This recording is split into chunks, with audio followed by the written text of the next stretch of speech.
Dear teachers, welcome to JS in English Learning. We are with Unit 3 of the revised PGTARB syllabus, and we are beginning a discussion on John Keats' famous Ode to a Nightingale. Before beginning the work, let's see a few informations about John Keats, which is very important to understand the poem Ode to a Nightingale. Okay, John Keats lived between 1795 to 1821. He's a romantic poet, and he belongs to the second generation romantic poets, along with Lord Byron and P.B. Shelley. And we find when you look into the life of John Keats, you will have some interesting information. He was a licensed apothecary. He was into medical field, and he was licensed medical practitioner. He got the degree in 1816, but he died in 1821. How did he die? He had a brother, and there are a lot of tragedies in his life. And one of his close brother, that is Tom, was infected by tuberculosis, and he was identified to be in the advanced stage of tuberculosis, TB அப்படின்னு நம்ம சொல்றோம் இல்லையா. அந்த tuberculosis ரொம்ப அதிகமா இருந்த காரணத்தினால் தன்னுடைய சகோதரனை பார்த்து கொள்வதற்காக என்ன பண்றாரு அப்படின்னா, John Keats becomes the nurse to his brother Tom. And while nursing Tom, he also contracted tuberculosis. And because of that tuberculosis, he died in 1821 at the age of 25. Okay, he was traveling to Italy, but he believed that if he travels to Italy, he could gain his health back. But he happened to pass away, and we know about a famous elegy. P.B. Shelley wrote a very famous elegy for John Keats. What is it called? What is it called? Shelley's elegy for Keats.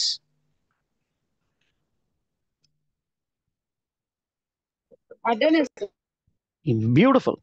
It's titled Adonais. Okay, it's a very beautiful elegy. One of the famous elegies in English literature that was ever written by a writer for a fellow writer. அந்த அளவுக்கு ஒரு பெரியதான ஒரு ஒர்க்கவே வந்து Shelley வந்து எழுதியிருக்கிறார் இந்த year 1821. It's a பாஸ்டரல் எலிஜி. இப்போ நமக்கு வந்து அப்படியே அவருடைய ரொமான்டிக் லைஃப்ல போனீங்கன்னா, we come to know that John Keats was in love with Fanny Brawne, a young girl whom he met at the age of 18, and he was moving away from the girl because he contracted tuberculosis.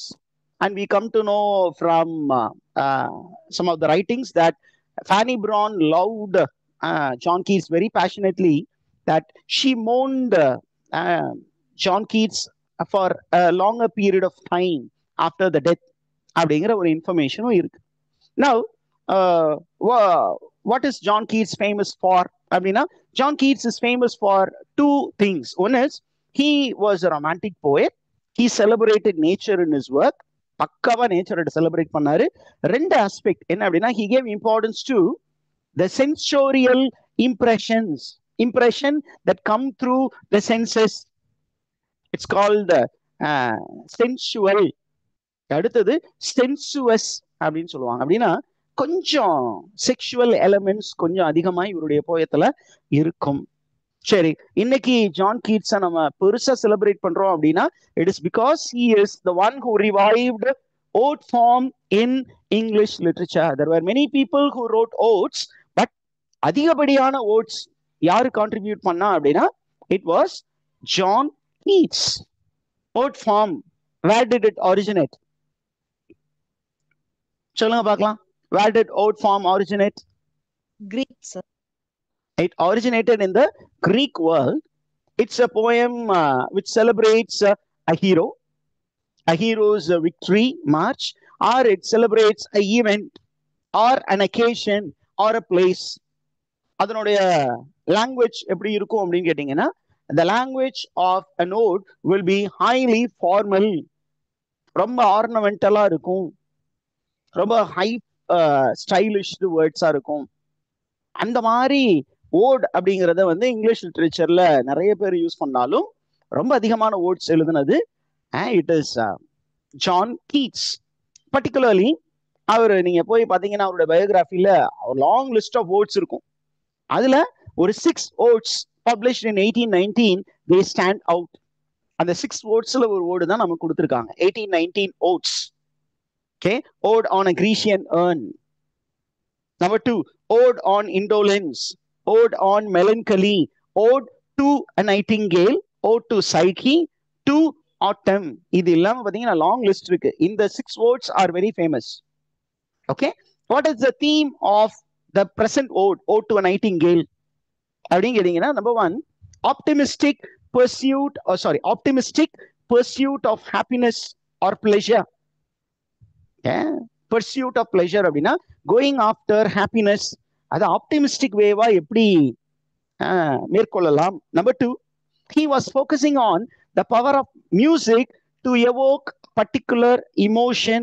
நீங்க emotionally ரொம்ப டவுனா இருக்கீங்க அப்படின்னா மியூசிக்கை கேட்டீங்கன்னா உங்களுடைய மூடு வந்து elevate ஆகுது. ஒரு டல் மூட்ல இருந்து ஒரு ஹாப்பி மூடுக்கு டிரான்ஸ்ஃபர் ஆகி போகுது. So he is celebrating music through the song of the nightingale. Number 3, in a meditative vein, அப்படியே ஒரு மெடிடேட்டிவா என்ன பண்றாரு, he is making a study of the nature of beauty and the nature of human life. What is beauty?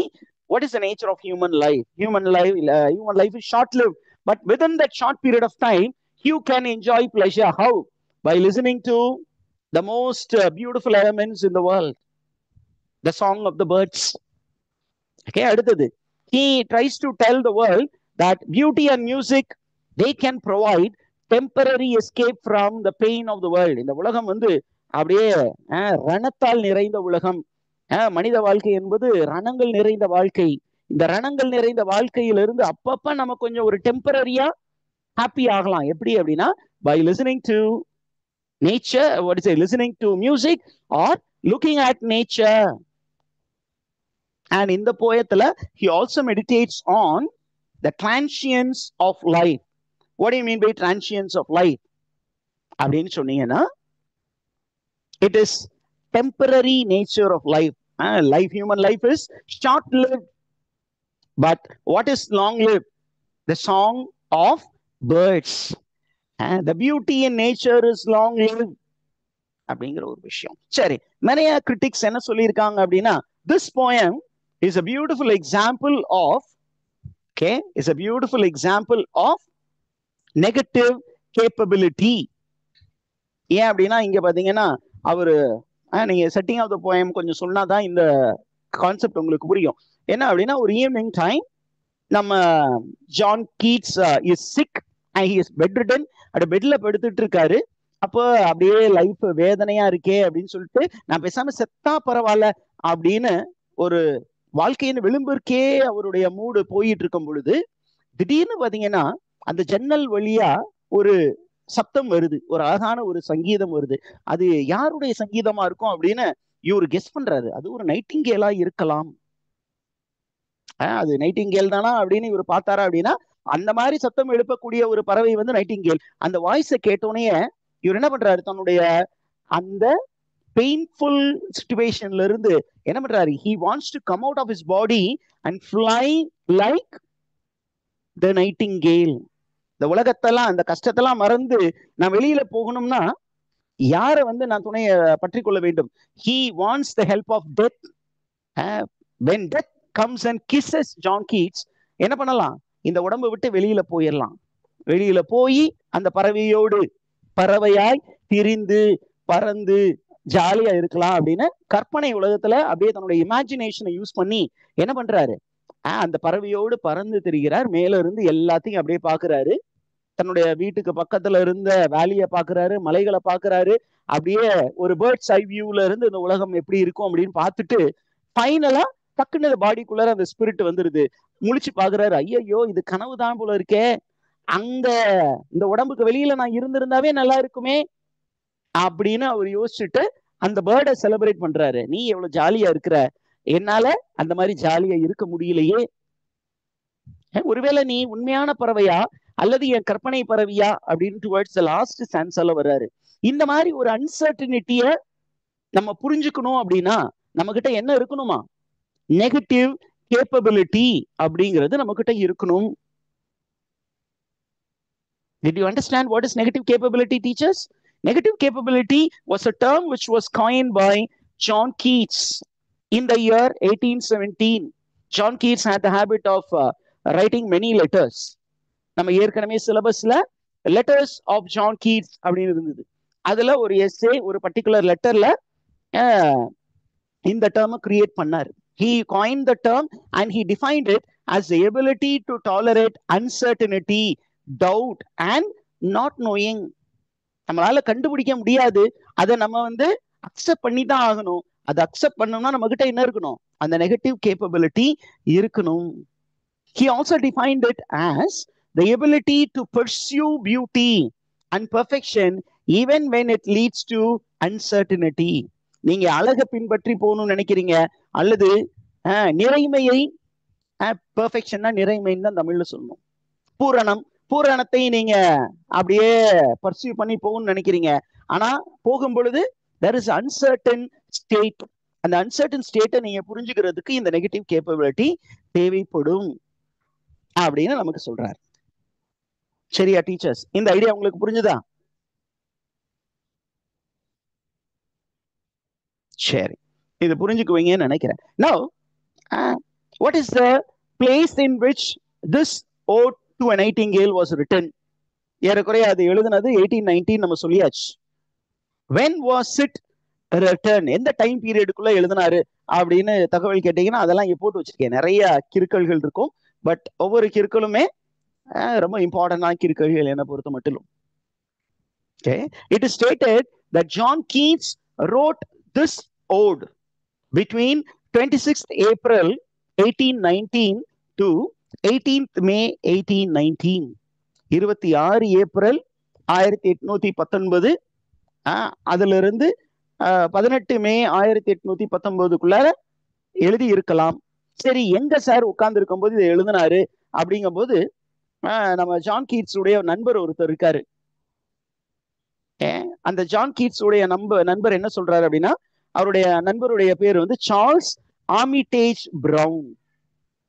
இவர் என்ன சொன்னார் அப்படின்னா, John Keats உடைய வீடு இருந்தது. அந்த வீடு இட்ஸ் a Wentworth Place அப்படிங்கிற ஒரு இடத்துல இருந்தது. It was in a district called Hampstead. அப்ப அவருடைய வீட்டு கார்டன்ல ஒரு பிளம் ட்ரீ இருந்தது. அந்த பிளம் ட்ரீ கீழே உட்கார்ந்து இருக்கும்போது he happened to see a nightingale, a bird. அந்த பேர்டை பார்த்து என்ன பண்ணாரு? ரொம்ப இம்ப்ரெஸ் ஆகி மெடிடேட் பண்ணி இந்த போயம் எழுதினாரு அப்படின்னு சொல்லப்படுது.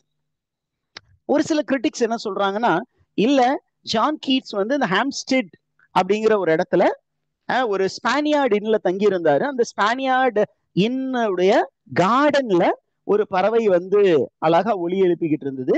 அதனால இன்ஸ்பயர் ஆகி என்ன பண்ணாரு? இந்த போயம் எழுதினாரு.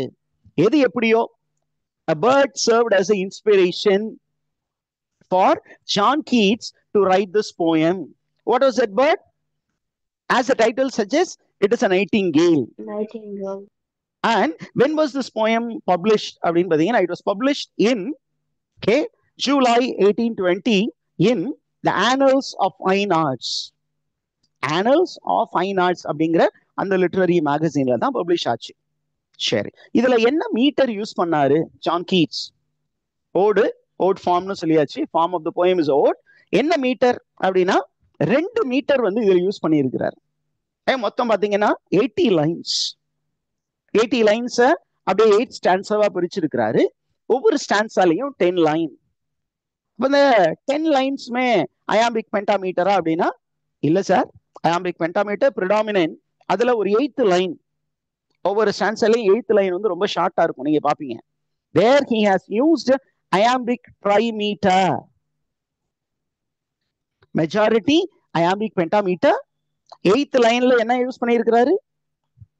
iambic trimeter. ரைட். அடுத்தது நைட்டிங்கேல் அப்படின்னு எடுத்தோன்னே நமக்கு டக்குன்னு கொஸ்டின் வரும், இது மேல் நைட்டிங்கேலா ஃபீமேல் நைட்டிங்கேலா? ஓகே, ஏன் இந்த கொஸ்டின் வருது அப்படின்னா, இந்த நைட்டிங்கேலை பத்தி கவிதை எழுதின ரைட்டர்ஸ் ரொம்ப கம்மி. அதுல ரொம்ப பாப்புலரா நைட்டிங்கேலை பத்தி போயம் எழுதுனது அப்படின்னா ஜான் கீட்ஸ், இன்னொன்னு Samuel Taylor Coleridge. Samuel Taylor Coleridge, one of the important romantic writer. அவர் வந்து என்ன பண்ணாருன்னா, he used a male nightingale as the subject matter of his poetry. ஆனா இங்க John Keats has used a female nightingale as the subject matter of his poetry. ஓகேவா? Right. இப்போ nightingale அப்படின்னு எடுத்தீங்கன்னா, what is nightingale symbolic of அப்படின்னா, nightingale symbolizes tragic female. மித்தாலஜியில, Greek மித்தாலஜியில there is the myth of Philomela.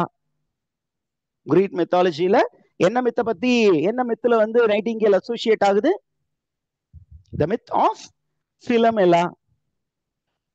Philomela அப்படின்னு ஒரு character, அந்த ரேப் ஆஃப் Philomela, அந்த ரேப் ஆஃப் Philomela அப்படிங்கிற ஒரு ஸ்டோரி இருக்கு. ஓகே, யாரு அப்படின்னு கேட்டீங்கன்னா, Philomela had a sister and the sister's husband was the duke. அவன் என்ன பண்ணானா, இந்த Philomela மேல ஒரு கண்ணு, அதனால அவன் என்ன பண்ணான், he seduced Philomela, he raped her, and after raping he mutilated her and killed her. அப்ப அந்த ரேப் சீக்வென்ஸ் டைம்ல she was wailing and someone was also echoing the rape sound, the cry of Philomela. Who is the one who was echoing the wail of Philomela? That nightingale. அங்க பாத்தீங்கன்னா nightingale is associated with a mournful voice. ஆனா இந்த போயத்தினுடைய contrast என்ன அப்படின்னா, இந்த போயத்துல nightingale is echoing happy voice. Okay, what is the voice of the nightingale in this poem? Happy voice. Happy voice. சரி, இப்போ நம்ம போயத்துக்குள்ள போறோம். Are you there with me, teachers? Stanza number 1. Shall we get to know the stanza 1? Now, the author is speaking about his condition in stanza number 1. தன்னுடைய நிலைமை எப்படி இருக்கு அப்படின்னு சொல்றாரு. என்ன அப்படின்னா, ஃபர்ஸ்ட் பாயிண்ட்லயே சொல்றாரு, மை ஹார்ட் ஏக் அப்படின்னா, என் நெஞ்சம்லாம் பயங்கர வலியா இருக்கு சார். ஏன் நெஞ்செல்லாம் வலி? மை ஹார்ட் அப்படின்னா, so much sufferings I have endured in life. இந்த சின்ன வயசுல எனக்கு இந்த வியாதி வர வேண்டியதா, என் குடும்பத்துல இப்படி நிறைய பேர் சாகுறதா, எனக்கு ரொம்ப க்ளோஸா இருந்த என் பிரதர் டாம் செத்து போயிட்டானே, இப்ப எனக்குமே அந்த வியாதி வந்துருச்சு, எனக்கு நெஞ்செல்லாம் கனத்து போச்சு. அப்ப கனத்து போயிருக்கும்போது என்ன பண்றாருன்னா, he is bedridden, he has taken some tablet. And what was his condition? ஏறக்குறை he is in a drowsy state. அந்த வலியை மறக்கிறதுக்கு என்ன பண்ணிருக்காங்க, பெயின் கில்லர்ஸ் ஒருவேளை கொடுத்திருக்கலாம். So a drowsy numbness pains. இத வேற மாதிரி பாத்தீங்கன்னா, drowsy numbness அப்படின்னா அப்படியே ஃபீவர் அதிகமா இருந்ததுனால கண்ணை திறக்க முடியாத அளவுக்கு he was in a semi unconscious state, semi conscious ஸ்டேட்னு சொல்லலாம். அப்ப அவருடைய சென்சஸ் எப்படி இருந்ததா, என்னுடைய உணர்வு நிலை எப்படி இருந்தது அப்படின்னா, I was not fully conscious, I was in a semi conscious state.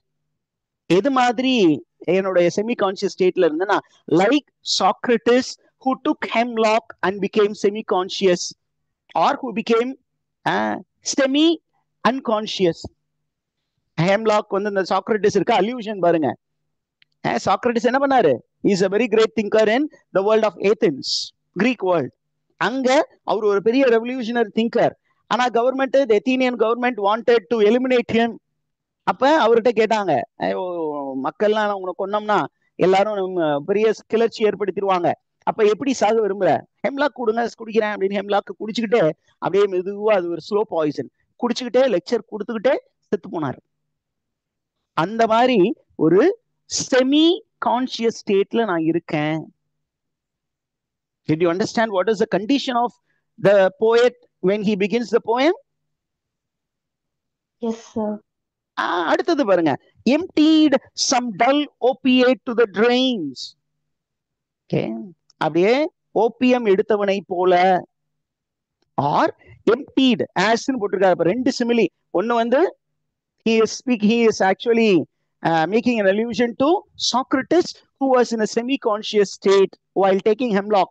அடுத்தது, or emptied some dull opiate to the drains.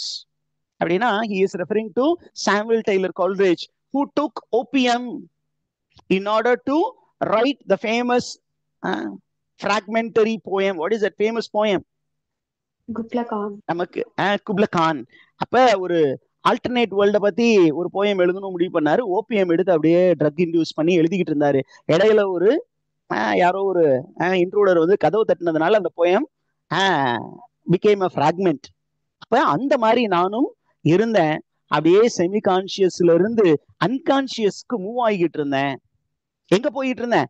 I was moving towards நீதி. அப்படியே என்ன பண்ணேன், இந்த உடம்புல இருந்து இந்த கான்சியன்ஸ் போயிருச்சுன்னா நம்ம செத்துட்டோம்னு அர்த்தம். அப்ப அப்படியே வெளியில போய் என்னுடைய ஆன்மா எங்க போயிட்டு இருந்தது? It was going to Hades. there is a river called லீதே, the river of forgetting. இந்த உலகத்தை மறந்து ஆன்மாக்கள் அடுத்த உலகத்துக்கு போகும் அப்படின்னு கிரீக் வேர்ல்டுல சொல்லப்பட்ட அந்த லீதே ரிவருடைய ஷோருக்கே நான் போயிட்டேன். ஒரு நிமிஷம் விட்டுருந்தா அந்த லீதே ரிவருக்குள்ள தொபுக்கடின்னு குதிச்சிருந்தானா இந்த உடம்பு விட்டு வெளியில போயிருப்பேன். ஆனா அந்த நேரத்துல ஒரு சூப்பரான ஒரு சாங், குக்கு அப்படின்னு அந்த நைட்டிங்கேல், குக்குன்னா நமக்கு தெரியும், வேற பாட்டு என்ன தெரியும்? குக்கு அப்படின்னு அது பாடிருச்சு. அப்படி ஒரு அழகான பாட்டு கேட்டோன்னே தப்புன்னு அங்க இருந்து ரிவர்ஸ் கியரை போட்டு நம்மால கடகடன்னு அவருடைய ஸ்பிரிட் பாடிக்குள்ளர் வந்துருச்சு. பாடிக்குள்ளர் வந்தோன்னே என்னடா யாரு அந்த பேர்டு இவ்வளவு அழகா பாட்டு பாடுதே அப்படின்னு சொல்லிட்டு அப்படியே லைட்டா அந்த கண்ணை முழிச்சு அப்படியே பார்க்கலான்னு பாக்குறாரு. கண்ணை முழிக்கிறாரு, முழிக்க முடியல. ஆனா அவருக்கு ஒரு உருவம் தெரியுது. And he is telling, I don't envy you, but I find that you are a happy bird, but I am unhappy man. I think you are light winged dryad of the trees. அந்த பேர்டை வந்து இவ்வளவு தூரம் celebrate பண்றாருங்க. You are a light winged dryad. What is dryad அப்படின்னு கேட்டீங்கன்னா, then I have to take you to the previous. என்ன அப்படின்னா, dryad in Greek mythology, allusion. You must be the spirit that protects the forest.